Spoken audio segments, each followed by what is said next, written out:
Step into the darkness where reality blurs and nightmares come alive.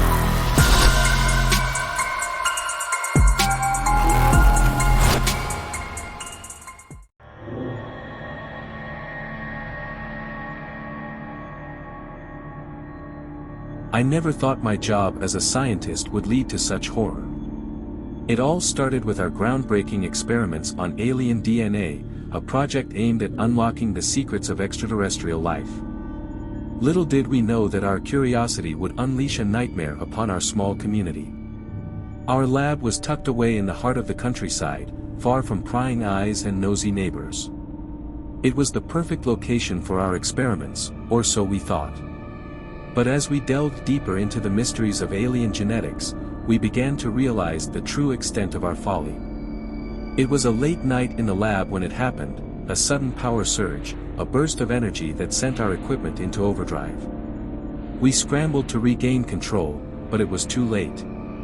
The alien DNA we had been experimenting on had mutated, taking on a life of its own. I watched in horror as the hybrid creature emerged from its containment chamber, its form shifting and changing before my eyes. It was unlike anything I had ever seen, a grotesque fusion of alien and human DNA, with razor-sharp claws and glowing eyes that pierced the darkness. The moment the creature broke free from its containment chamber, chaos descended upon the lab like a storm of madness. We scrambled in terror as alarms blared and emergency lights flickered, casting eerie shadows that danced along the walls. The air crackled with fear and desperation, our hearts pounding in our chests like drums of impending doom. I could hear the panicked shouts of my colleagues as they rushed to barricade the exits, their faces pale with terror as they realized the magnitude of our mistake. But no amount of barriers or security measures could hold back the sheer force of the creature's fury.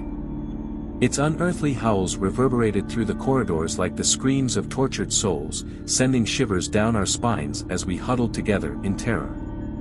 The very air seemed to thrum with its malevolent presence, suffocating us with a sense of impending doom. We unleashed every weapon at our disposal, firing blindly into the darkness in a desperate attempt to slow the creature's advance. But it was like trying to stop a tidal wave with a bucket, our efforts were futile against the unstoppable force that bore down upon us. With each passing moment, the creature grew more frenzied, its movements becoming increasingly erratic and unpredictable. It slashed and tore at anything in its path, leaving a trail of destruction in its wake as it carved a path of terror through the heart of the lab. We tried to contain it, to stop it from escaping into the night, but it was like trying to hold back a force of nature. The creature was too powerful, too relentless in its pursuit of freedom, and it seemed determined to tear through anything that stood in its way. As the chaos unfolded around us, I knew that our only hope of survival lay in finding a way to neutralize the creature before it could unleash its fury upon the world beyond the lab's walls. But as I stared into the abyss of its glowing eyes, I couldn't shake the feeling that we were already too late, that the nightmare had only just begun. The creature wasted no time in wreaking havoc upon our small community. It stalked the streets, hunting for prey with a savage ferocity that sent shivers down the spines of all who crossed its path.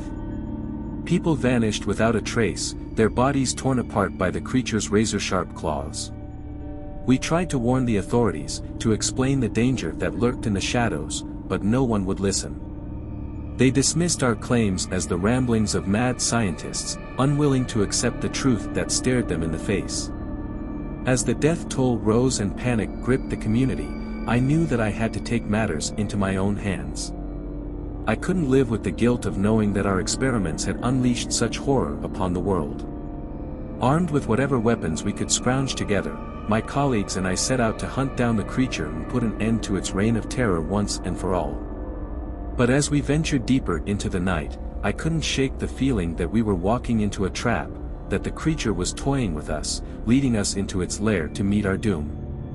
The hunt was brutal and unforgiving, with each encounter pushing us to the brink of madness.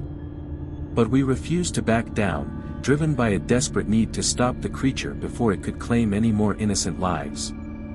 And then, just when all hope seemed lost, we cornered the creature in an abandoned warehouse on the outskirts of town. It snarled and lunged at us with a feral rage, its eyes burning with an otherworldly light. But we were ready for it, ready to fight tooth and nail for our survival. With a collective roar, we unleashed hell upon the creature, our weapons raining down upon it with a fury born of desperation. In the end, it was a single gunshot that brought the creature down, its lifeless body collapsing to the ground in a heap of twisted flesh and bone. As we stood over its lifeless form, a sense of relief washed over me, relief that the nightmare was finally over, that we could return to our lives without fear of the unknown lurking in the shadows. But as I looked into the lifeless eyes of the creature, I couldn't help but wonder, what other horrors lay waiting in the darkness, just beyond our comprehension? And would we ever be truly safe from the terrors that lurked in the depths of space?